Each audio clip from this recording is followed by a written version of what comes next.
Hello and welcome to SCHALE Rate Tactics. This video will cover GOZ. If you prefer reading text, I have document guides written by myself linked in the description of this video. Otherwise, I'm GOZ and thank you for coming.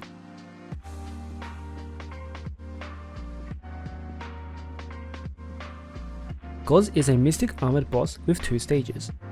His abilities are designed to punish you if you choose to ignore them, but they are all clearly telegraphed, thus they are easy to deal with if you bring the proper tools to avoid them. Let's start with the passive abilities. These apply to both phases of the fight. Firstly, all incoming healing for your students is reduced by 50%. This debuff cannot be cleansed.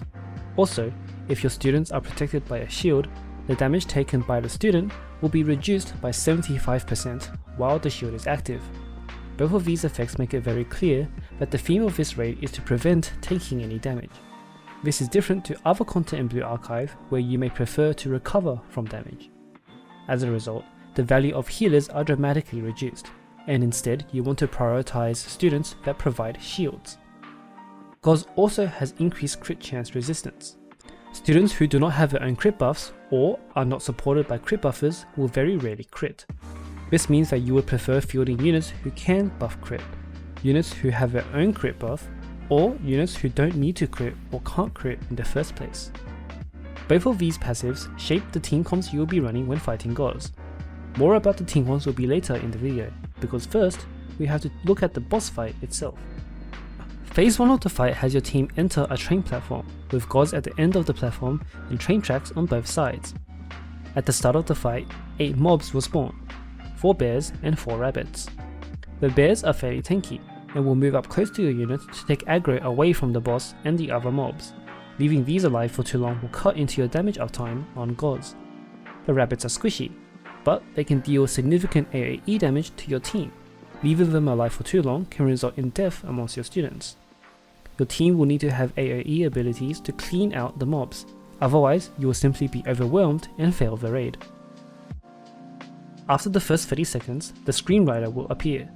It is a train whose appearance and timing can be determined by the large AoE indicators on the ground. The indicator is split into 2, a darker coloured inner AoE and a lighter coloured outer AoE. Any students on the inner AoE will take significant damage and be knocked back. If you are at or below recommended level, the train will kill any unshielded student. Meanwhile, any students on the outer AoE will simply be knocked back without taking damage. The screenwriter will reappear every 30 seconds. The first time it appears, it will randomly travel down the left or right lane. The second time it appears, it will travel on the opposite lane to the first. The third time, it will travel down both lanes at once. This third appearance will not have an outer AoE on either side. This will loop infinitely until the fight is over or GOZ transitions to the next phase. Each time the screenwriter exits the map, it will leave behind 2 rabbits and 2 bears. The double screenwriter will leave behind 4 rabbits and 4 bears. Dealing with the screenwriter is simple. You can avoid the fatal damage entirely by bringing units capable of repositioning your team out of the indicated AoE. Alternatively, you can take advantage of shields and have your students absorb the damage in case you are unable to reposition. Some units can reposition and shield at the same time. You want to bring these students if you can, as they will make your life much easier compared to bringing 2 students who do these things separately. GOZ only has one other ability in phase 1, which is the puppet bomb. GOZ will pull a bomb out of his hat before letting it go and detonating it on a targeted student.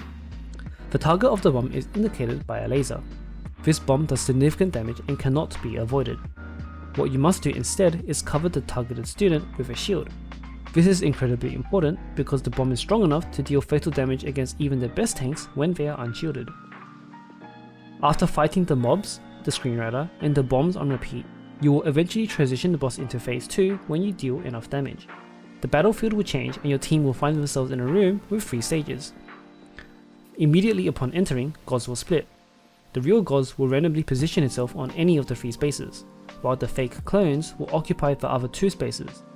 Both of these clones will have an attack value of 0, and they have infinite HP, but any damage dealt to the clones will not contribute as damage dealt to GOZ.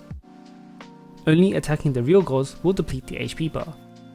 Also, clones will mimic all actions of the real GOZ, including skills such as the puppet bomb. You want to identify the real GOZ as soon as possible so you can resume dealing damage and progress the raid. The main way of finding the real GOZ is via process of elimination. Only damage dealt to the real GOZ will deplete the HP bar. Therefore, simply watch the HP bar and see which GOZ is taking damage when your students shoot. This method is quite slow, but as long as you are paying attention, you won't ever get it wrong. Tactical summons can also reveal the location of the real GOZ. If you draw a line from the summoning circle of the summon and through your team, GOZ will be at the end of the line. You can also skip interacting with this mech entirely. There will be more about this later in the strategy section. As you browse the internet, you may see other sources claim there are additional methods to identify the real GOZ. I have intentionally not included them in this video. Many of these methods are either unreliable, have been disproven, have been patched out, or are impractical. Once you've identified the real GOZ, you want to apply focus fire or reposition your team closer to GOZ so that they can attack the correct body. You want to do this as fast as possible, as every attack spent on the clones is DPS loss and decreases your chance of clearing the raid. Once GOZ has split, he would start attacking using puppet bombs and also a new skill which wasn't seen in the first phase. GOZ will summon 2 coins and a bomb before hiding each of them behind hats. These hats will be shuffled around and eventually revealed after some time. The hat with the bomb will deal damage and stun all students within an area in front of it, while nothing will happen with the hats containing coins. There are a few ways to deal with this. You can keep an eye on the bomb while it's being shuffled, and afterwards reposition your students in front of the hats without the bomb. Alternatively, if you feel like there's too much to keep track of and just want to ignore the attack, feel free to drop a shield on your students to help tank it. Just know that you will have to suffer a DPS loss because your students will be stunned. Worst comes to worst, you can just abuse the reset button and pray the bomb will never hit you. This is not recommended, but desperate times may need desperate measures. During the phase, GOZ's APG will regenerate.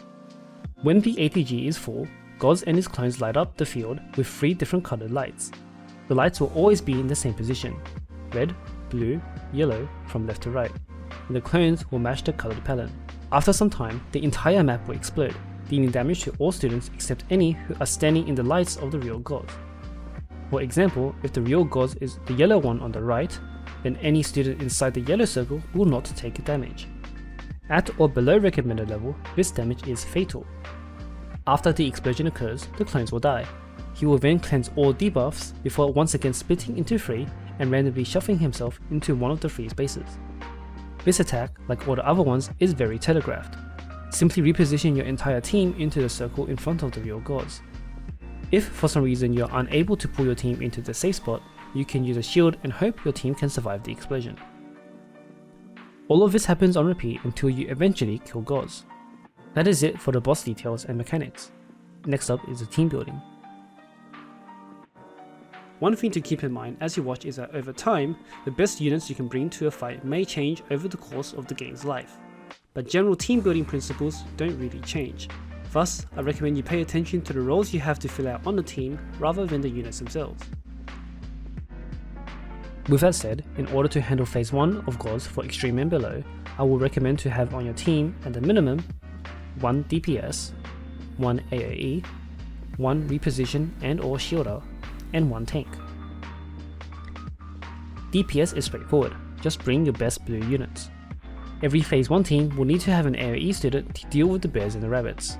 Without AoE units to clear the mobs, you will waste a lot of time trying to kill them one by one. Every team must also have at least 1 reposition and or shielder. Students who can do both at the same time are of the highest value, but using students who can only do one of these things isn't the end of the world. You will just have a slightly more difficult time. Finally, you want at least 1 tank to stay alive. Some tanks also have the ability to reposition and or shield your team. Again, this is incredibly valuable to help free up slots you could use for other utilities or support. The rest of the team can consist of any filler DPS or supports you see fit. Team building in phase 2 is similar to phase 1. In order to handle it properly, I recommend to have on your team at the minimum 1 DPS, 1 focus fire, 1 reposition and or shielder, and 1 tank. 3 of these roles basically look the same as phase 1. The difference is the focus fire. You will need at least one of these to help make your team attack the correct GOZ. If you don't have any focus fire, you will have to try your best with repositioning your team as close to GOZ as possible. However, this is annoyingly difficult, and you would much rather just get some focus fire. The rest of the team can be filled with any filler DPS or supports you see fit. That's it for the team building.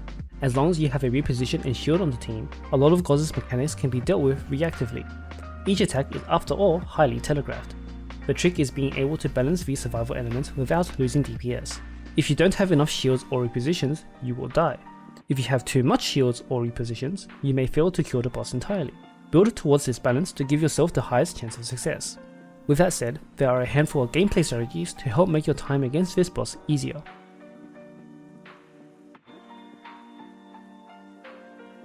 Fat hitbox. GOZ is a chunky boy. In phase 1, his hitbox extends far beyond his actual model. This means AoE abilities can catch both GOZ and any mobs you intend to kill at the same time, minimizing the DPS spent on clearing mobs and instead redirecting it into meaningful damage against the boss. I'm not sure if this is technically a strategy, but I wanted to include it as something to be conscious about when team building and playing. Focus fire trick. In phase 2, you can skip the need to figure out which GOZ is the real one by having focus fire do it for you. There is a very brief window, after cleansing all debuffs and before GOZ splits, where you can apply focus fire to the boss. When GOZ splits, focus fire will remain on the boss since you already applied it after the cleanse effect, allowing your students to immediately chase the real GOZ. The timing is a little tight, but there are some easy cues to help. Use your focus fire immediately when you see GOZ pull the staff back before he spins. Focus fire will then chase the real GOZ. If you do it too early, the focus fire debuff will be cleansed by the skill effect. If you do it too late, well, it won't let you because GOZ is untargetable when he is splitting. If you don't have focus fire, you can achieve a similar effect with targeted skills that have very long animations. In this case, your students of course won't chase after the GOZ like they would with focus fire, but you are still able to find out immediately where GOZ is. That is all for the GOZ guide. In my opinion, the design focus on having you avoid damage is a nice breath of fresh air amongst existing Blue Archive content.